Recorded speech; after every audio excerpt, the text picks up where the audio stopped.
আসসালামু আলাইকুম বন্ধুরা। আগের দিন আমরা জেনেছি ক্যাপিটাল লেটার কোথায় কোথায় ব্যবহার হয় তার নিয়মগুলি। আজকে জানবো তার আরও কিছু নিয়ম। তো এসো শুরু করা যাক।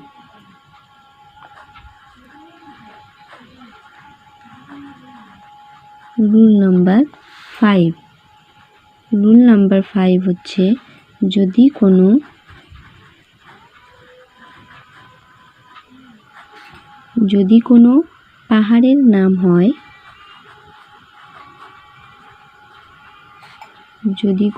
পাহাড়ের নাম হয়, তবে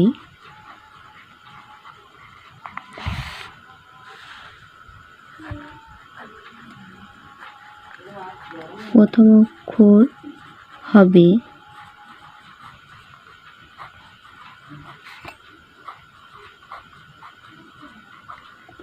হবে ক্যাপিটাল লেটার। যেমন যদি উদাহরণ বলি, THD হিমালয়া। হিমালয় একটি পর্বতের নাম, তার প্রথম অক্ষর হলো ক্যাপিটাল লেটার হিমালয়াজ। আর on the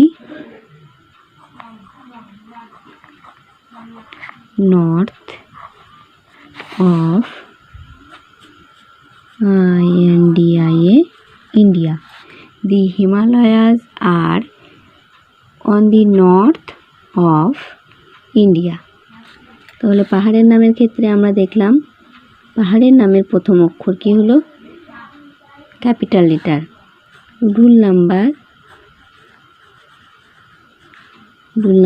6।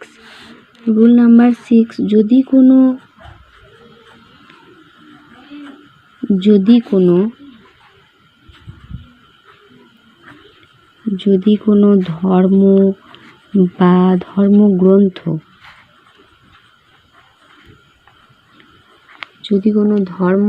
ধর্মগ্রন্থ হয়, তবে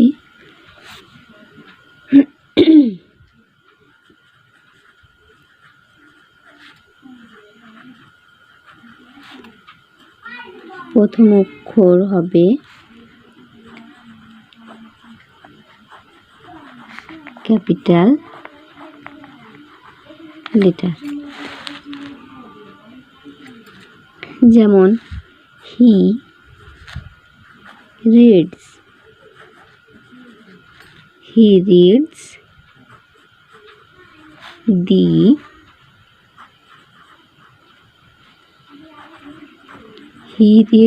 the Bible daily.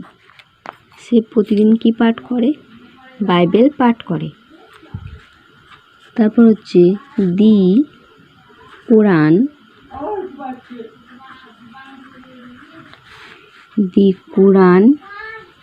is a holy book. তাহলে এখানে হলো কোনো ধর্ম বা ধর্মগ্রন্থের নাম, তার প্রথম অক্ষর হলো ক্যাপিটাল লেটার বা বড় হাতের। এখানে বাইবেলের B আর এখানে কোরআনের Q, এই দুটোই হলো ক্যাপিটাল লেটার।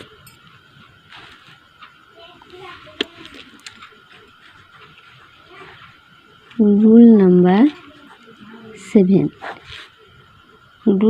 7 হচ্ছে যখন I মানে আমি হবে। যখন I মানে কি বোঝাবে? আমি। যখন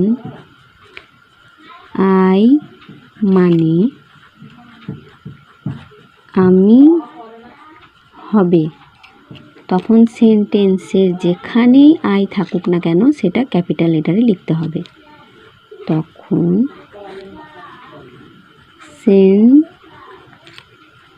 সেন্টেন্স এর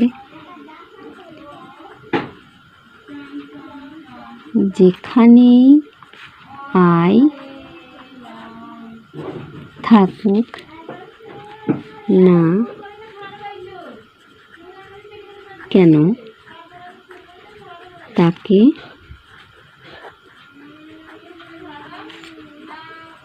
ক্যাপিটাল লেটারে লিখতে হবে। ক্যাপিটাল লেটারে লিখতে হবে। যেমন you you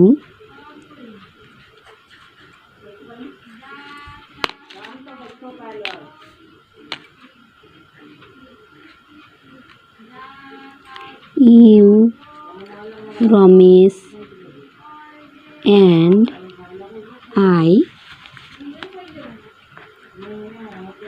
shall go. You, Ramesh and I shall go. আবার ধরো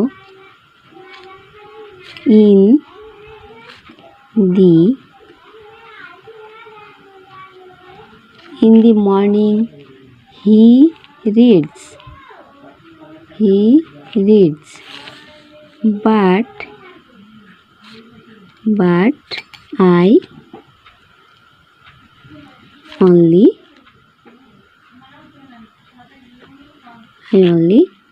write. তাহলে আজকে তোমরা ক্যাপিটাল লেটারের আরও 3টি নিয়ম জানলে।